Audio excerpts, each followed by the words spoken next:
we're going to come in actually a little bit of the way through, or I should say a lot of the way through game number 2 with Matt Sperling having won game number 1. And that means, of course, that we're in the sideboarded part of our journey here. And let's see what we've got. We've got a nice hand for Floch. Things are nice hand for Floch, but he's at 5. Weird. Sperling's got all kinds of action in his hand as well.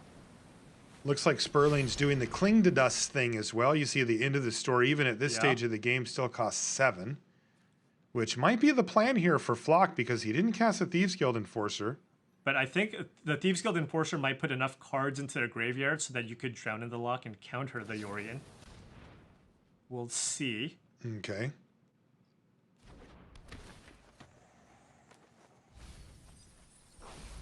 Does that do it? It looks like, yeah, it lit up. I can't imagine you want the Yorion to resolve here. Okay.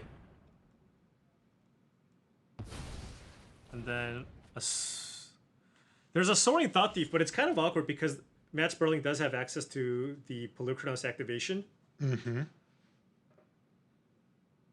Yeah, that's kind of tough. But Yvonne really wants to resolve this into the story at a discount if possible. So maybe he's willing to just throw away one of his creatures here.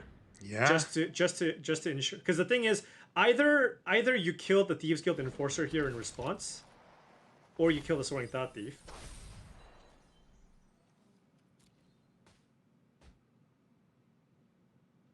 And yeah, this is the window, right? Because Cling to Dust is stuck in hand right now for Sperling. So if you're going to get the discount, it's going to be now. Yeah, but I mean, now Floch, I mean, he's going to be able to resolve this into the story here. It's been turned on. Cling to Dust costs 4 mana, so Sperling won't be able to escape this turn. Nope. So this is the window. If he wants the end of the story for cheap, it's got to be now. Yep. This is how you get right back into the game.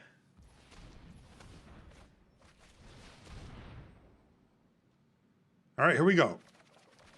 4 cards, 2 lands of 1 mind, and a Skyclave Shade. That wasn't perfect. You can go Skyclave Shade into of 1 mind and get the discount, as Soaring Thought Thief is a human. Okay, so he's going to have a lot of cards. And Polukranos is a 4/4. So, you know, Matt can still attack and just go down to 1. So your theory is that a 4/4 is not the same thing as a 5/5. Correct. Okay. Correct. Agreed. And I think Yvonne's life total will also agree with that. But at the same time, Yvonne doesn't have an answer to the coma that's in Sperling's hand. No. Right? No, and, sure doesn't. That's going to get out of hand quick unless Yvonne can find an answer. But currently, I mean, he doesn't have anything. Yeah, I mean, you say quick, it's the next turn. And I don't mean Matt's next turn. It's Yvonne's turn. Like, once that first Serpent hits, the outs are kind of gone. You kind of need to have an instant speed answer already. Right. Matt's going to be getting at least a beast out of this. And once the beast is in play, the coma will be effectively indestructible, right? So,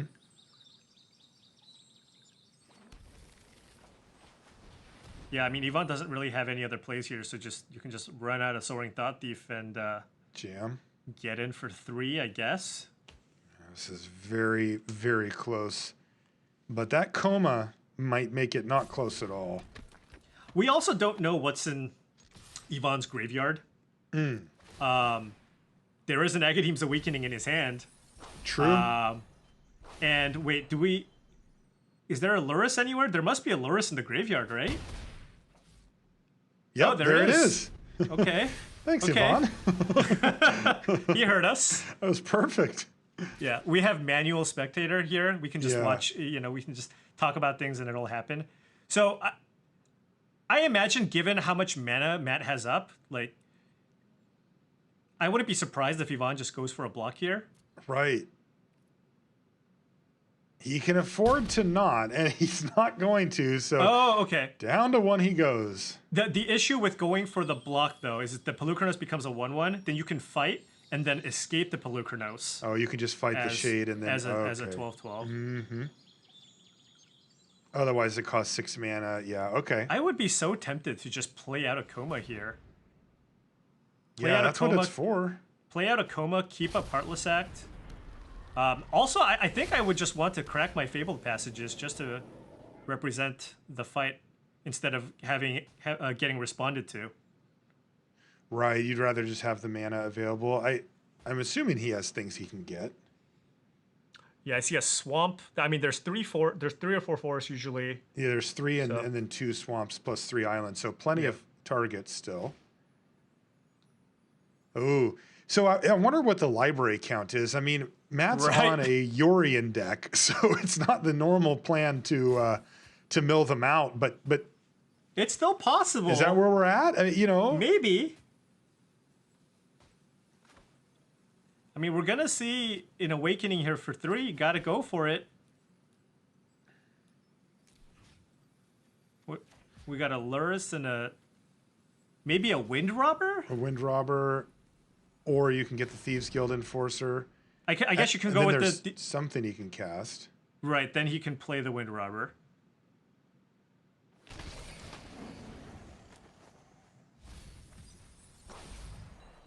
Yeah, there's actually not that many choices there, but yeah, now you can play the Wind Robber if you'd like.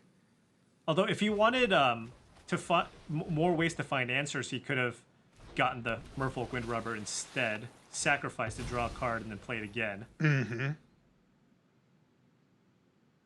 But again, we don't know how thin Matt Sperling's deck is.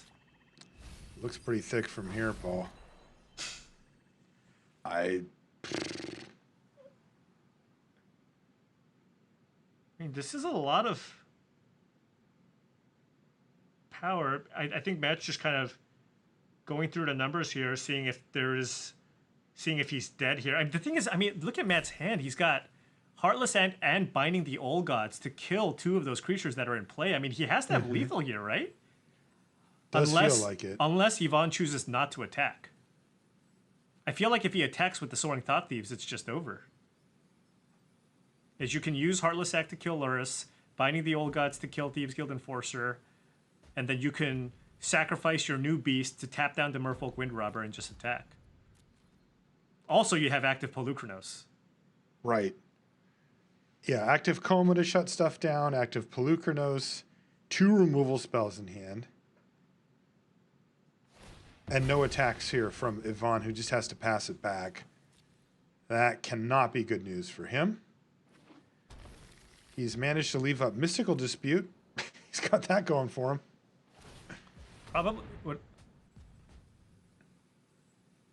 Okay. So that'll gain... Oh, he doesn't gain the life, of course. Polukranos prevents the damage. That's right. When the fight happens, so Luris doesn't actually gain Yvonne any life. That's correct.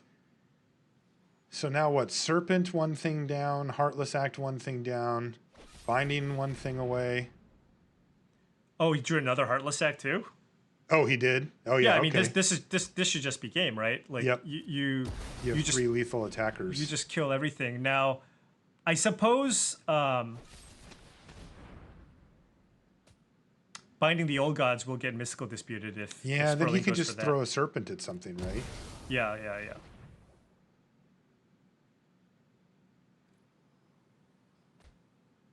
You can also use Polukranos to fight the Wind Robber if you want to play around Dispute. Oh no, you're at 1. You want every creature possible, yeah. Right. Yeah. You'd have to give up a lethal for that. A lethal attacker, I should say. So if this gets disputed, this is simply a lethal attack. I don't Yeah, because know he'll what be Yvonne tapped. could have here. Right, Yeah. he'd be tapped out at that point. And he would be, as we say in the business, Dobbs. Dead on board. Yep. So you're going to see the new Serpent get kind of thrown at the Soaring Thought Thief. That's going to tap it, take away any of its abilities in addition until the end of turn. But as you can see, 3 attackers, 2 blockers. In fact, 1 blocker, honestly, because yeah, he didn't even need to sacrifice the new 3/3, right? Yeah. The Skyclave Shade can't even block. Yeah. And there we go. Everybody into the red zone, and Matt Sperling is going to pick up the match. That is 2-1 as he fights it out with his ultimatum deck against Rogues and picks up the win.